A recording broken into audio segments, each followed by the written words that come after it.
आम्ही वेळोवेळी दाखवलंय. आम्हाला कुठल्याही नितेश राणेंसारख्या लोकांच्या सर्टिफिकेटची गरज नाही. भाषा हा अस्मितेचाच विषय आहे, त्याच्यामध्ये दुसरं तिसरं काही नाही. मोहनजी भागवतांचे विचार कदाचित वेगळे असू शकतात. जी तुमच्याच माध्यमातून जी बातमी बघितली ती 1.25 वर्ष काहीतरी महापौर पद त्यांना मिळतंय.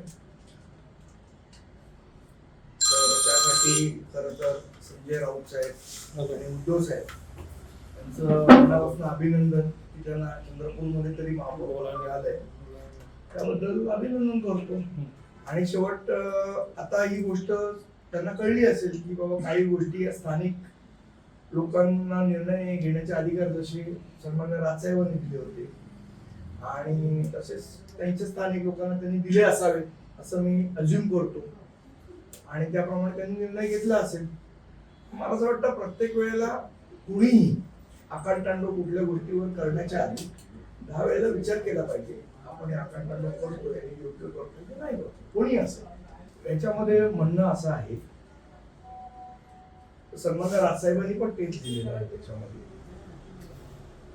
भाषा हा अस्मितेचाच विषय आहे, त्याच्यामध्ये दुसरं तिसरं काही नाही.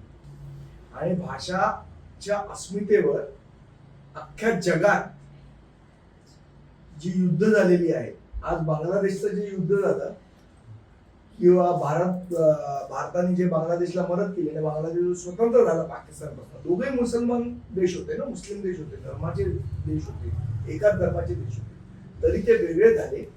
ते भाषिक अस्मितेच्या मुद्द्यावर वेगळे झाले. बंगाली भाषा आणि उर्दू भाषा या मुद्द्यांवर वेगळे झाले. आज श्रीलंकेमध्ये एवढे वर्ष जो संघर्ष झाला तो तामिळ अस्मितेच्या भाषेच्या गोष्टींमुळे झाला. आज रशिया युक्रेन जे युद्ध चालू आहे हे भाषिक अस्मितेसाठीच युद्ध चालू आहे. त्यामुळे मला असं वाटतं भाषिक अस्मितेचं महत्व किती आहे हे मला असं वाटतं जगजाहीर आहे. मोहनजी भागवतांचे विचार कदाचित वेगळे असू शकतात, पण याचा अर्थ दुसऱ्यांचे विचार चुकीचे आहे हे म्हणणं योग्य आहे.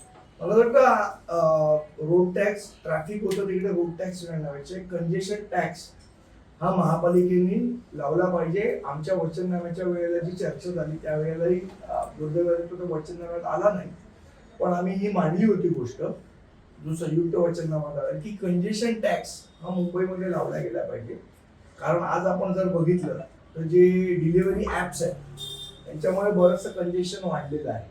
मग त्यामध्ये ॲमेझॉन असेल, तुमचं झेप्टो, काय ब्लिंकिट आणि अनेक प्रकारचे जे कमर्शियल प्लॅटफॉर्म्स आहेत त्यांच्या डिलिव्हरीज असतील, त्याच्यामुळे कंजेशन अख्ख्या मुंबईमध्ये तयार होतं. तर ह्या सगळ्या ज्या कॉर्पोरेट कंपन्या आहेत ज्या या ॲपवर कमर्शियल ॲपवर काम करतात त्यांना कंजेशन टॅक्स लागला पाहिजे, जेणेकरून आणि तो जो फंड येईल कंजेशन टॅक्सच्या माध्यमातून महापालिकेला त्याच्यामध्ये अनेक पार्किंग लॉट्स उभे राहिले पाहिजे, जेणेकरून हे कंजेशन कमी होईल.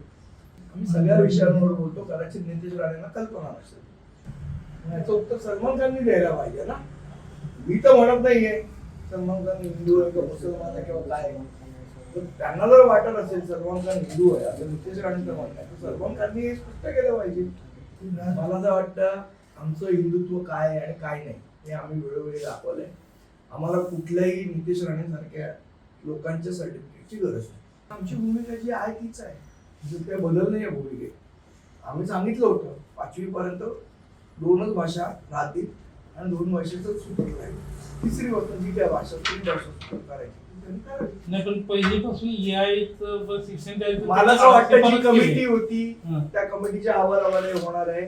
त्या कमिटीला आम्ही स्पष्ट सांगितलेलं आहे 5वी पर्यंत 2च भाषा, त्याच्यामध्ये कुठलाही बदल नाही. अहवाल काही येऊ